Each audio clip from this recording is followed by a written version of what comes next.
Bonjour, je m'appelle Audrey Pirot, je suis comédienne et pendant le confinement, on en a profité pour faire une série de photos à ma fenêtre. Ça, c'est la première photo qu'on a prise et qui est vraiment en fait le début. Je suis chez moi, je comprends très rapidement qu'on ne va rien pouvoir gérer dans ce temps-là. Je m'habille, je sors et j'ai la chance d'habiter dans un immeuble fantastique avec un voisin qui est aussi mon ami, Valentin Curté. On rit ensemble à la fenêtre parce qu'il me dit « mais qu'est-ce qui t'a pris de te maquiller, de te surhabiller ?» et il me prend en photo. Suite à la première photo, on se dit, on en fait une seconde, puis on continue, et Valentin me dit, mais ça serait fantastique qu'on puisse construire quelque chose qui sorte de ta fenêtre. Il dit oui. Alors au départ où il me disait, tu vas pouvoir t'asseoir dans l'air. Non, ce n'est pas possible, c'est vraiment tenu avec 2 bambous, parce qu'une des choses qui était très importante, c'était que chaque photo allait être faite avec exclusivement ce qu'on avait sous la main. Cette photo est évidemment un hommage au bar qui n'était plus ouvert. Et c'était un clin d'œil aussi à tous ces commerces auxquels on pensait énormément. Et cette installation est aussi une installation qui n'a pas l'air comme ça, mais qui est précaire. Ah, cette photo me tenait particulièrement à cœur. Il y a eu l'annulation de tout un tas de festivals. Je suis très proche du festival Solidays. Et donc, c'était pour encourager les gens à rester solidaires dans ce moment-là et moi de montrer mon soutien à cette cause qui me tient à cœur. Alors, là, je ne vous cache pas qu'à partir du moment où Valentin a trouvé l'idée du vidéoprojecteur, s'offrait à nous vraiment un panel du type infini. Et on s'est dit un aquarium, parce que finalement, c'était ça aussi qu'on ressentait, d'être complètement dans un bocal.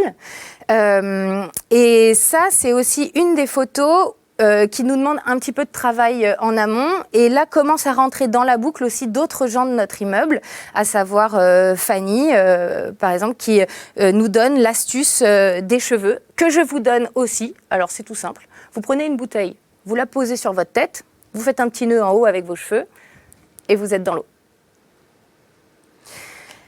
La Maison européenne de la photographie a lancé un concours. On s'est dit, OK, ça y est, on rentre dans le concours, on se fait confiance, on dit oui à notre poésie. Et cette photo est la seule qu'on a présentée pour le concours. À partir de là, on se dit, OK, ce qu'on fait, on a aussi envie de le partager avec le maximum de gens. Et aussi un peu de gagner le concours. Mais ça, chaque photo n'est pas gratuite. Chaque chose qu'on va raconter a une petite histoire derrière. De ces moments à la fenêtre du matin à discuter, il y a un matin, je sors et je lui dis, tu sais, avec tout ce qui se passe en ce moment à l'intérieur de moi, j'ai l'impression en fait d'être complètement en train de refaire une gestation. Donc, il n'en fallait pas plus à Valentin pour me dire « Mais bien sûr, on peut faire complètement un œuf à ta fenêtre avec 2 bouts de trucs en plastique qui se tordent, on prend une bâche et en avant. » Et symboliquement, c'était aussi très, très joli parce qu'en même temps, dans notre immeuble, une dame du 2e étage, Élodie, était en train d'accoucher.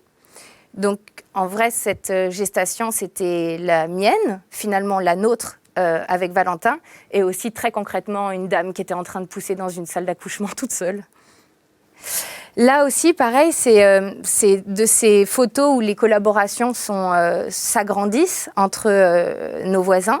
Fanny nous dit oh, ça serait super de faire quelque chose d'un peu aérien avec des origamis. Elle a vraiment fait tous les origamis. Elle en a fait genre une centaine, je sais même pas, la pauvre, elle a beaucoup plié. On a trouvé ce système pour avoir cette idée de légèreté, de quelque chose qui s'envole un petit peu, la robe en papier. Et je vous cache pas que habiller le nain était vraiment une petite source de plaisir et de bonheur. Et ça, c'est la dernière photo. Valentin tenait à ce qu'il y ait des oiseaux sur ma fenêtre. Il faut savoir qu'il n'y a eu, en 5 ans que j'habite ici, jamais d'oiseaux devant ma fenêtre. Et Valentin avait jeté comme ça sur ma fenêtre des petites amandes et des petits trucs. Et à un moment donné, il y a un oiseau qui est passé. C'était symboliquement la dernière photo qu'on faisait où je n'apparais plus puisque c'était le 11 mai.